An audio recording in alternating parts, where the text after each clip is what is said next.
I think we are in an anhedonic crisis even more than ever, not just children, but adults, because we are constantly given images of what we think we should be striving for.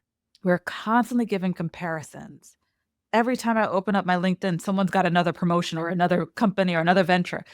We are being fed this idea of fake happiness, false joy, that we're missing out on the actual living that we should be doing. We are humans doing, not humans beings. Welcome to Passion Struck. Hi, I'm your host, John R. Miles, and on the show, we decipher the secrets, tips, and guidance of the world's most inspiring people and turn their wisdom into practical advice for you and those around you. Our mission is to help you unlock the power of intentionality so that you can become the best version of yourself. If you're new to the show, I offer advice and answer listener questions on Fridays. We have long-form interviews the rest of the week with guests ranging from astronauts to authors, CEOs, creators, innovators, scientists, military leaders, visionaries, and athletes. Now, let's go out there and become Passion Struck.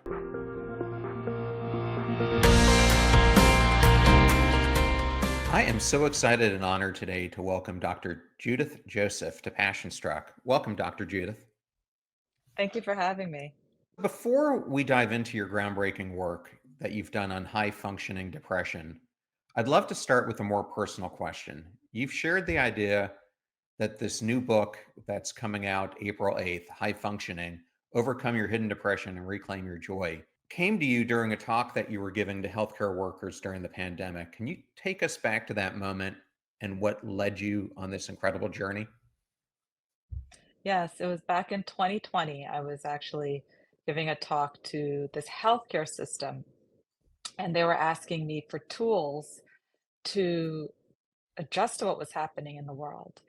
And It was halfway through that talk that I realized that I was actually struggling and no one knew it. On the outside, I was accomplishing incredible things. I run a research lab and we managed to stay open throughout the pandemic. And at that time, we're like the only doctor's office still open in our building because we were doing these FDA studies that had to continue. You can't just yank people off of medications. And I had just joined this prestigious board for an Ivy League institution and was on multiple television shows, media, but no one knew that I was actually struggling. And here I was on this call, really feeling like a hypocrite because questions coming through, well, how do we cope? What do we do? And I was just like, I feel the same way. and I How many people are just like me? How many people are the rock? How many people have to show up for their families? How many people have to show up for their teams, for their loved ones, and push through pain in order to appear high functioning? And why is it that in mental health we wait for people to break down to intervene? I thought that was a broken model.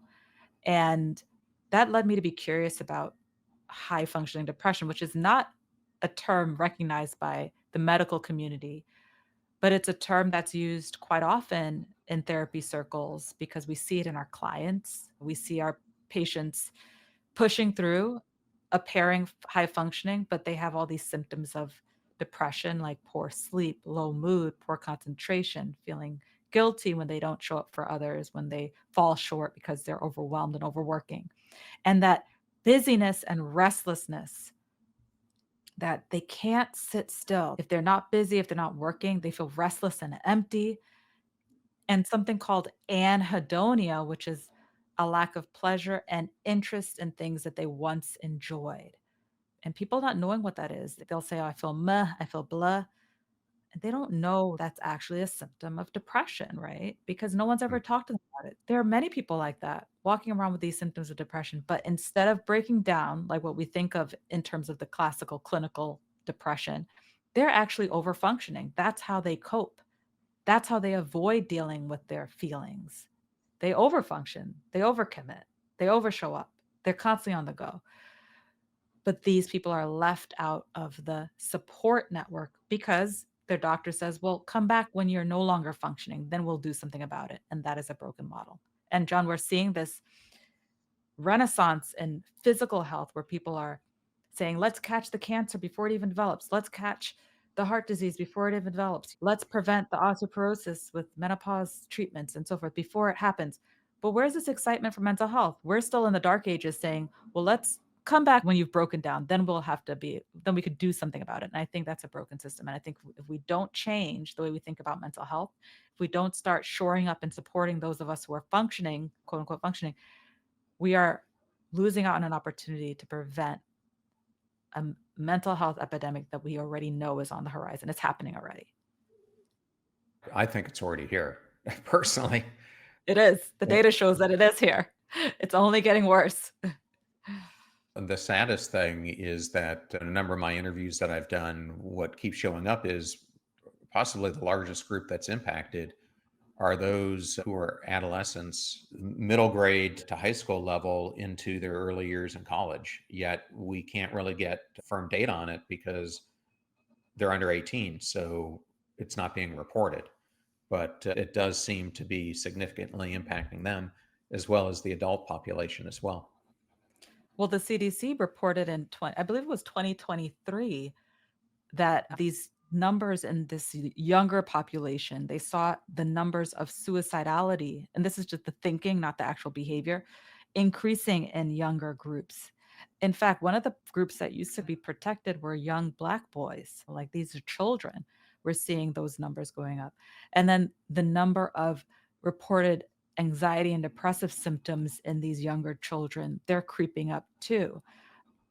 And it's no surprise because we just went through something collectively as a society that was so unpredictable, so disruptive to development, that it's no surprise that we're seeing these lingering effects. And after a major trauma in my work, excuse me, after a major trauma, you're supposed to make the person feel, number one, that it's not their fault.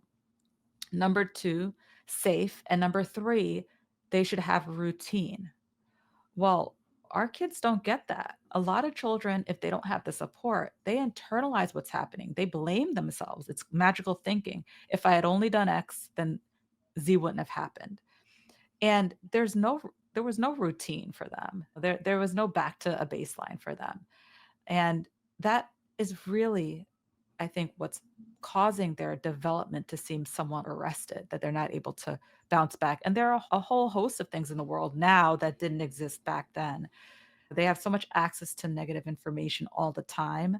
They're constantly seeing whether or not they fit in because of social media and not being invited to certain groups. They have all this excess information that the generations before didn't have. And on top of this major collective trauma that society has endured. And also, it wasn't just them, it wasn't just isolated to them, it happened to their parents too. So the people that they look in a mirror for resiliency and adaptive coping mechanisms, they're suffering too.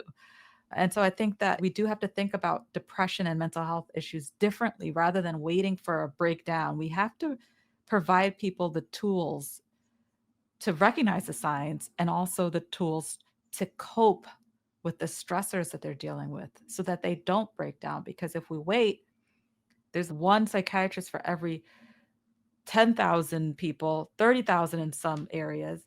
There's just not enough of us. The mental health professionals can't address this need. That's why so many of us were asked to come out of retirement during the pandemic. There's just not enough of us. So let's prevent what we're seeing and give people the tools in the same way we would say, eat this and don't eat that to prevent cancer.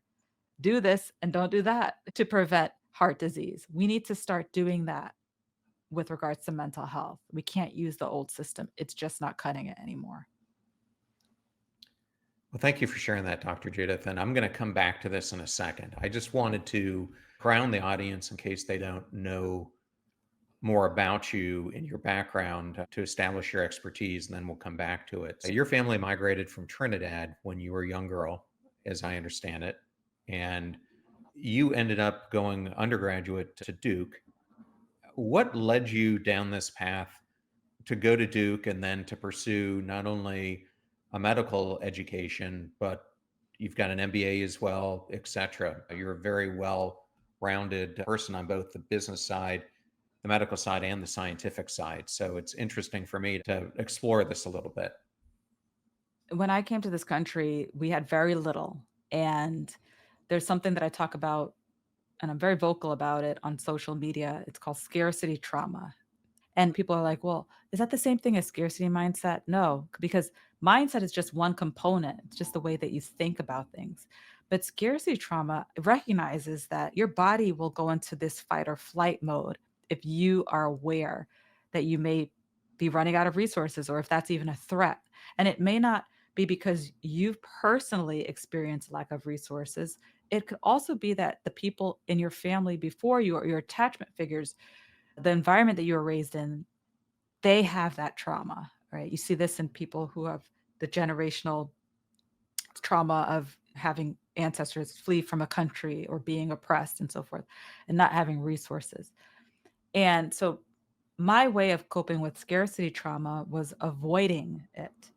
And in the PTSD studies that I do, there are over like 30 symptoms of PTSD, and people don't even know that.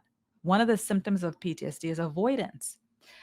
And it's not the classic of, oh, I don't want to go to this place because it triggers a flashback, or I don't want to see this person because it will trigger a nightmare. It's the avoidance of, I don't want to deal with my pain. So I'm just going to busy myself.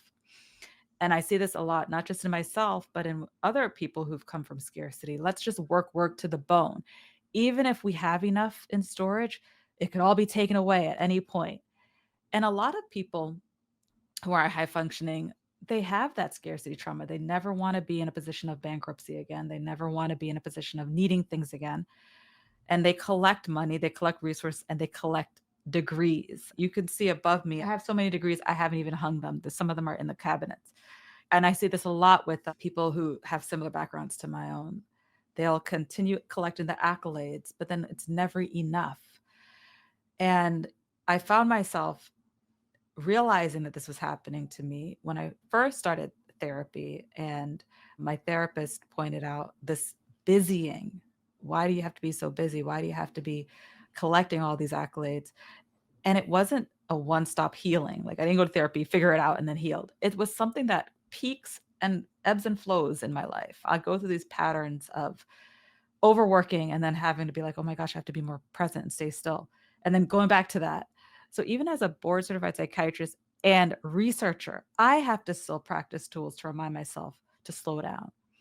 And when I started creating content around this, people from all over the world would chime in that, oh, my grandma's Polish and they did this because of the war. And I still do these things. And not just the busying, but also the behaviors like collecting things. Sometimes I look in my drawer and I'm like, well, I don't need all these ketchup packages. I'm never going to eat them. But we collect things in our lives. We create clutter that actually creates stress. It's not just environmentally conscious, right? It's not like you're hoarding Tupperware from takeout because you want to save the environment. No, because some of that takeout container has holes in it.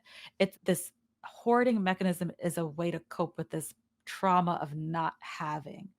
And when I talk about this at public speaking engagements, people will come up to me and say, oh, my grandpa was a farmer. And yeah, I grew up with having a comfortable life, but some of those behaviors from when he was a farmer, they've trickled down. Like we keep old food sometimes because we don't even know because in his day, the crop, he was dependent on the weather and whether or not he'd have a good season. So they just hold on to old foods. So I think people they're not aware of how their past traumas cause them to engage in these behaviors that create busyness in their lives. But when you start pointing it out and you help them to understand the science of your happiness, which is different than my happiness, then they put the pieces together. But many of us don't know. Thank you for sharing all that background because I think it paints a deeper picture. And I wanted to ask you this about yourself. When you think back to collecting all these accolades that you have, I want to ask you about the concept of belonging or mattering. Did you feel at this time like you mattered to others? Did you feel like you mattered to yourself? That's a great question. One of the symptoms of trauma is internalizing negative self-worth and shame and blame. Again, there are 30 like so many symptoms, but we only think about hypervigilance, flashback nightmares. And one of the things that I had to, and I still challenge within myself, is that self-worth. And if you're someone who has that additional trauma of the microaggressions, of being told you don't belong, that worsens that inner self-worth. And you end up overworking, overfunctioning to prove yourself. And it's not just in women of color, it's in women, right? It's in people who are from groups that tend to not have as many opportunities. They have to prove themselves. It's no wonder that women have twice the risk of anxiety and depression compared to men. There are just so many social factors involved. And that we're not even going into their biology and their hormones.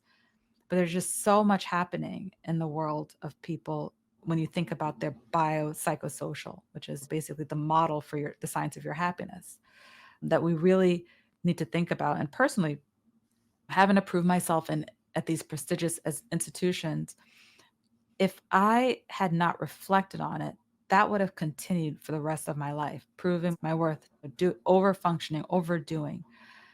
And eventually, maybe it would have led to a breakdown mentally, but it also can lead to a breakdown physically. Sometimes I have patients who go to the ER and they're like, the doctor checked, nothing was wrong, but their heart was like almost 200 beats per minute, right? Or they had a fainting spell or some weird neurological things that didn't even get diagnosed. Your body will tell you that this has to stop. And the other thing I see is that if you don't stop this over functioning, let's say you don't develop a mental breakdown, but and you don't develop a physical breakdown, you may be coping negatively. You may be drinking too much, or you may be being on devices and shopping more, or engaging in these unhealthy, soothing behaviors. So something's going to give. What I've found is that when you see people who are over functioning, a lot of times it's not just them. It has been contagious. It spreads to their families, it spreads to their team, it spreads even to their pets, right? Everyone's not happy. There's a lack of joy. The anhedonia spreads to the ecosystem. But if you can retrain yourself and start to engage in being present, slowing down, and accessing life the way you should, then that spreads as well. So you can actually reverse things if you're mindful and intentional about it. So I'm going to change the entire direction I was going to take on this interview, hearing you talk, and I'm going to bring more of myself into it instead of giving you a whole bunch of questions, because maybe we can use me as a test study and just make this a conversation. So similar to you, I didn't chase the accolades in the form of academics, although I have master's degrees, etc. I chased it more in titles I was trying to achieve, steps I was trying to take, prominence I was trying to gain. And I was a senior executive, youngest VP at Lowe's Home Improvement by the time I was 34 years old. I had a group of hundreds of people working underneath me. And as I was going through this job, I ended up getting a promotion. And the time I got this promotion was after a 2-year, very intense period where I had turned around the lowest performing group in the entire company. We had the lowest engagement scores and turned them into the second highest within 2 years. But I came out of it just exhausted because I had just poured myself into trying to turn this thing around. And then I was given a group about 10 times their size that I now needed to turn around. And I started to notice things in the background that just seemed off. The world didn't seem as sharp. I didn't seem as present when I was on the job. I didn't have quite as much energy. And I remember there was a day that my kids were playing, and my kids are about 6 years apart. So my son at the time, who's older, was making like towers, and my younger daughter was tearing them down. And it was really a moment of joy watching them do it. But I was there, but not there. And I remember my son looking at me saying, "Dad, why do you never laugh anymore?" And I remember it just like it hit me. And at first I wanted to answer, but instead I just took it in. And that night I couldn't sleep and I kept analyzing this. And so I went in for help to see a psychotherapist, and they told me that I was experiencing dysthymia. But as I was looking at your work, I'm wondering, was I really experiencing high functioning depression instead of this low grade depression that I was experiencing? Because fast forward, I didn't know how to treat it because I couldn't slow down. And the rest of my life kept on unraveling, and people would call it burnout. But it reached a point, I took the next job as a CIO at an even bigger company with even more pressure. And before I knew it, I was just overcome with emotional numbness. I stopped Mhm. doing everything. And it wasn't just, as you're saying, impacting me emotionally. It was like physically, I was out of shape. I was eating the wrong things. I wasn't exercising. My relationships were all out of kilter, but I just felt dead inside. Is that kind of the things that happen with high functioning depression? Absolutely, because the thymic disorder, by definition, has to impair your functioning. And that's why the term high functioning depression came up, because there was just no place for people who have depressive symptoms who are over functioning. There's literally no place for them in the DSM-5. And so the anhedonia that you're describing, that numbness, that blah, that is a major hallmark of high functioning depression. In my study, the first ever study on high functioning depression in the world was conducted in my lab. We just had a peer reviewed publication this year. Anhedonia is very important, but most people, even doctors, don't know what it is. It has been around for ages in the medical literature. It is prevalent in the research, but most clinicians don't know it. So they just gloss over it. If you're not crying and not getting out of bed, then why are you even in my office? Right? If you ever go to your doctor and you're like, I feel numb, blah, I'm going through the motions, I'm overproducing, they're gonna be like, why are you here? Right? But it is a problem. We are built with the DNA to get joy. Like your son, you don't have to teach a child to be joyful. They just know. Watch any toddler, give them a box and a spoon, and they will play for hours. The DNA for joy is built into us, but somewhere along the line, be it because of trauma, be it because of the roles we take on, be whatever it is, some core belief that's not really true, but we hold on to it, we forget joy and we get tied up to our roles and we busy ourselves. And then after a while, we don't even know who we are anymore. We don't even know who we are without our roles, but we are here for a reason. There's only one you, John. There's only one Judith. If you don't understand the science of what's making you unhappy, how can you understand the science of how to make yourself happy? And it's so important to take a step back and to be like, why am I this way? What is it that I'm trying to do or achieve by busying myself? Is it a low self worth? Is it a need to prove myself? Is there unresolved trauma from childhood where I was neglected or not given the love and support that I needed? Was there something else, a personal tragedy? But the tools in my book will help people, I hope, to understand that and to understand what's pulling from their joy so they know how to add to their lives in ways to bring that joy back because it's in our DNA. We just forget how to access it.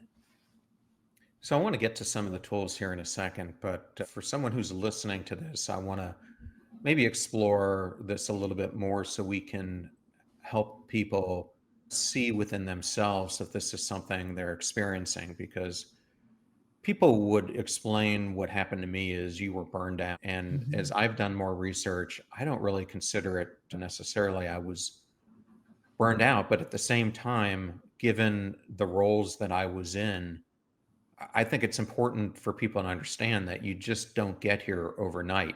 It happened to me over a period of years and it kept building up. So it's not like you can take a simple vacation or leave the office for a 2 week sabbatical and come back and think it's going to be all cured. It doesn't work like that. So, how does unacknowledged high functioning depression manifest in the signs someone would see in their body over time? Well, burnout is a term that was only recently added to the DSM, the Bible of Psychiatry. But burnout, by definition, and by the way, it was only recently added, but no one would argue that it didn't exist before it was put in the classification, right? We all know it existed way before we decided to acknowledge it, right? But by definition, burnout is related to your environment, your occupational role. And then by definition, once you're removed from it, you should get better. But people with high functioning depression, it doesn't matter if they're in their workplace, because outside of work, they're over functioning. They're doing too much. They're taking on too many roles in their church. They're taking on too many roles in their community. They're just like being everyone's everything. So there's something about us as people who are high functioning. We just have to keep busy. We can't slow down. When we are still, we feel empty and restless. And we don't take the time to process that pain. Instead, we just do more. Like you knew, I'm not your provider, I'm not treating you, but you're saying you knew that you should be slowing down. But what did you do instead? You kept going, you kept adding more to the pile, right? And it's important to make that distinction. Again, if it's true burnout, you go on a vacation, you take a leave, it should get better. You shouldn't be looking for more to do when you leave. But people who are functioning, they can't relax. They continue to add more. They can't slow down. They're running from something. But the tools to look for are when you're still, do you feel restless? When you're not busy, do you feel empty? Do you find that things that you used to enjoy just don't give you that same spark anymore? For example, you're eating your favorite meal and you're just like shoving it in your mouth just to give yourself some calories and energy, not to savor it. When you're looking at art or something that you used to find beautiful and breathtaking, you're just not as appreciative of it. When you're with people that you love, you're not engaged, you're not present. These are all signs that you should not ignore. They're not crisis, right? They're not something that's going to bring you to the ER. But again, they're important because these are the things that make life worth living. These are the simple joys in life. Resting is a joy. If you want to argue with me, look at any baby. They can sleep and they love their sleep. Why? It is a joyful thing. Not being stressed and overwhelmed, that is joy. And when people say that, they're like, oh, well, isn't there a difference between anxiety and depression? Well, in the research, when we do the rating scales, being relaxed and not stressed is actually a point of joy that is measured in depression. Eating a meal and savoring it, that's a point of joy that's measured in depression. All of these things are points of joy. But when we think about happiness outside of research, it's always, okay, I'll be happy when I become the CIO. I'll be happy when I'm Forbes 50 under 50 or something like that, or whatever it is they do these days. I'll be happy when I get the job or the partner or the house and the kids. But the research shows us that if we use those metrics for the happiness and we delay happiness for a thing in the future, we're still not happy. We keep searching, we keep adding more to the plate. And if you have that reframe, that shift of, I'm going to search for joy, which is the experience, the plethora of sensations that make being a human worth living, versus I'm searching for happiness, which is an idea or an ideal, it is a game changer. And I'll use myself as an example. I used to chase the accolades of, I want to get this prestigious study because then I'll prove to the academic community that I can do it. Chasing studies. I got the study, kept wanting more. I got the first lab, wanted a second lab, wanted a third. It just never ended. Versus now, for me, the best part of my day is just being present with my 8-year-old and reading a book with her and snuggling with her because she still has cheeks. Like that's just that those are points of joy that I took for granted that I was missing out on because I was chasing this idea of happy. And when you're on your deathbed one day, you're not going to think, I wish I had that additional promotion and that extra certificate. You're going to be like, I wish I had 5 more minutes with that person that I love. I had 5 more minutes doing that thing that I love, or seeing that sunset, or being in nature, right? That's what you're going to think about. But we get so distracted by the things we think we should be chasing that we miss out on the simple and basic joys in life that are literally within our reach. Unfortunately, saw this play out with my sister over the past few years. She ended up succumbing to pancreatic cancer and has a 14-year-old, just turned 15-year-old. But I saw in her final years, she was very much like us. She was a high performer, went to Columbia like you did for her master's degrees, etc. Has another master's degree from University of Texas in psychology. And I remember it was like a switch flipped. And all of a sudden, over the last, especially 18 months of her life, she was trying to get in as many experiences with those who meant the most to her as she can, whether it was taking trips with her son, quiet moments, spending time with those who she felt closest to. And she pretty much moved everything else out of her life except for those things. And I remember in the final days before she died, she had told me that this period of her life had been some of the most fulfilling times, and she wished she would have gotten here earlier in her life. She also, towards the end, had shifted her career to being a psychotherapist and helping people. And she wished she would have done that earlier because she felt immense value in it. And it reminds me of the work of Cornell professor Tom Gilovich, who ended up studying thousands of patients, most of them in their third trimester of life. And 76% of them reported that the biggest regret they had was never pursuing their ideal self. And it gets me back to this idea that most of us end up in this place where we think we should be instead of where we could be. And oftentimes where we could be is this shift from performance-based identity to more of self-worth and self-compassion and being really tuned into our soul's calling. I'm not sure how you feel about that. Absolutely. We get so distracted.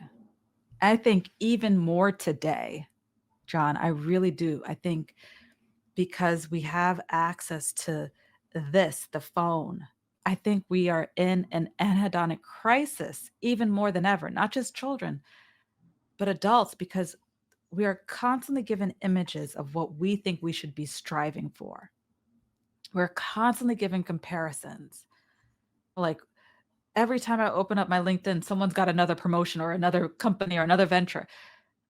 We are being fed this idea of fake happiness, false joy, that we're missing out on the actual living that we should be doing. We are humans doing, not human beings. And I think that work in the end of life research is so important, but nobody wants to look at that. Nobody wants to talk about death. We don't want to think about that. But it's so important to understand how to live by looking at those who are dying, who are close to death. And thank you for sharing that story. I know for you, that's a personal trauma to lose a sister before what should have been her time and to have a surviving niece. So that's very painful, but those stories are so necessary. We need those stories. We relate to those stories because it reminds us to not miss out on the points of joy that are literally within reach. And I hope somebody hears that story and says, you know what? I'm not going to I'm not going to watch a screen while I'm eating lunch. I'm not going to look at the television while I'm eating dinner. I'm going to sit and eat my food and be grateful that I can like taste these flavors, that I have another day to do that. I'm going to walk my dog a longer path today instead of rushing back to watch something on my phone or to watch a movie. I'm going to live life. It really is that reminder because we get sent so many messages that distract us away from why we're really supposed to be here. We're supposed to be here to enjoy our time on earth, not be distracted away from it and told to be chasing something that may never happen. Thank you for sharing that. It was extremely tough to see anyone at the time she was 46 to be given that diagnosis, especially someone who it always seems to be the type of example, the person who was in prime shape, running marathons, doing yoga, very involved with Buddhism, constantly mindfulness, eating a healthy diet, the very ones that you don't think something like that would happen to. It's even harder when you see it in someone you love so much, but really eye-opening to see how she changed her life. Well, Dr. Judith, I want to go back to your book because you present in it the first empirical framework for how do you deal with high functioning depression, and you call it the 5 V's. Can you walk us through what they are? And we can either you go through all of them, or I can go through each one consecutively. What would you prefer to do?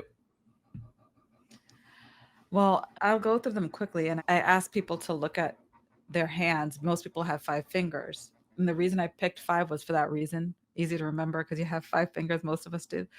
And I want you to envision that happiness is within reach and it's in our DNA. And the first step is validation, accepting how you feel no matter what. And that's good and bad. And it's important because when human beings don't know how they feel, they're very stressed. It's almost as if you're in a dark room and something falls and it's a loud thud and you start running for the door because you don't know what it is. You turn the light on and you're like, oh, it's just like a picture frame. Like, it's not scary. But if you don't know what it is, if you don't know what your emotions are, it is scary. And that's why you see so many people acting out these days. You hear these stories on planes and people are just there's somebody put their seat back and they flip out as if they were being attacked, right? If we don't know how we feel, it leads to so much confusion and we make poor mistakes. So acknowledging and accepting how you feel is important. And that's validation, the first V. The second is venting, expressing it. And you can express your emotions in many different ways. You can do what kids do and cry, right? That's an expression of emotions. If you're an artist or performer, you can sing or you can dance. If you're someone who's more verbal, you can talk about it. But if you're someone who's not and you prefer writing, you can write. And some of us don't like any of the above and we pray. But expressing the emotions and venting them is important because when you imagine venting, it's a term in physics. It literally means releasing the pressure in a system. So you're letting the air out.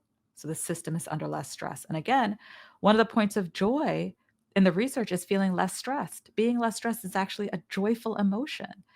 And then the third V is values. And these are things that I say they're priceless, not with the price tags, right? In my lab, we had an event recently and we did an exercise with a beaker, a scientific beaker full of water. And I had all of the attendees hold a rock and write on the rock something that brings them purpose and meaning in life. And then put that rock into the beaker. And then we use dye to color the waters with things that are frivolous, the surface things that we tend to distract from the things that really ground us and give us meaning. And then we put a solvent in it to get rid of the color in the water. And it was a demonstration that was powerful because it showed us that many of us, we know what our rocks are, we know what the anchors are, but we don't appreciate them. We let other surface things muddy the waters. And so I asked those attendees to take that rock home, keep it in your purse, your backpack, or your desk. But whenever you're feeling lost, remind yourself what those rocks are. John, for you, it's your family, right? For me, it's my family, my team. Don't let things get in the way of anchoring yourself to the things that bring you meaning and purpose. And that could be a faith, it could be a cause you believe in, your family, your nature, things that really, when you're on your deathbed, you're going to be like, I wish I had more time with those things, those people. Those are the values that I want you to tap into. And then the vitals, we only get one body and brain. I tell my daughter this every day. We use the spiritual speak, but you don't have to. But I say to her, how many bodies did God give you? And she goes, one, mommy. And I said, and what do you have to do with it? She goes, you got to take care of it. We've been doing this since she was 3. And so she knows when you brush your hair, you got to brush it gently. When you take care of your skin, lather on that lotion lovingly because there's only one you. And that sends that message that when you take care of your body and your brain, there's only one you and you're precious. You're here for a reason. But other vitals that are important are sleep, the traditional ones. And I give sleep hygiene tips. Nutrition, what we put into our bodies feeds our brain or harms our brain. Movement and different ways for that. But I also stuck in there 3 non-traditional vitals.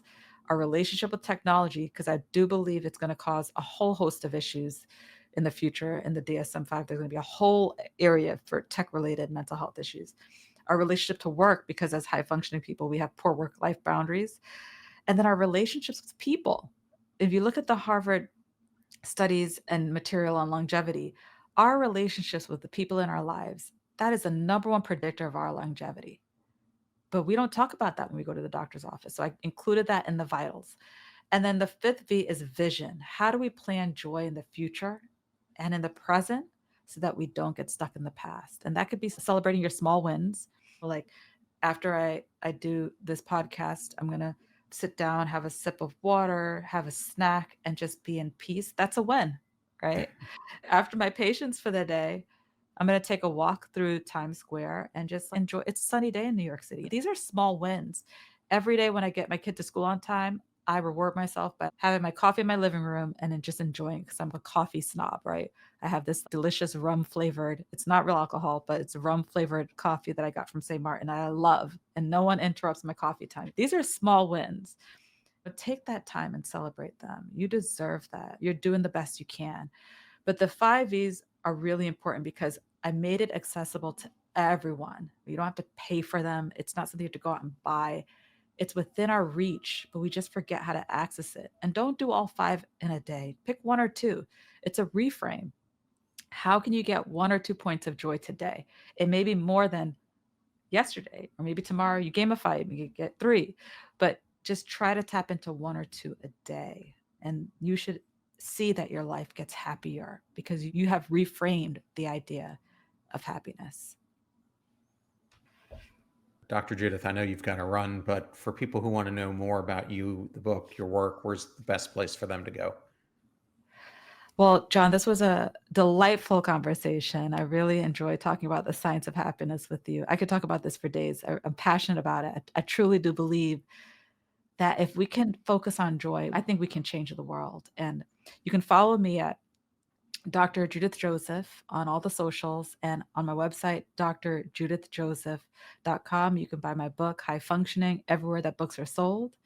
I'm so excited about spreading joy and having people understand the science of happiness, understand the science of your happiness, because there is only one you.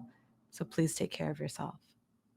Well, and thank you so much for putting this out in the world, because for me, it was an opportunity to do self-introspection of what happened in my own life and in my own journey, and to help understand for myself how I can help listeners and others cope with not becoming a high-functioning depressive person. So thank you so much.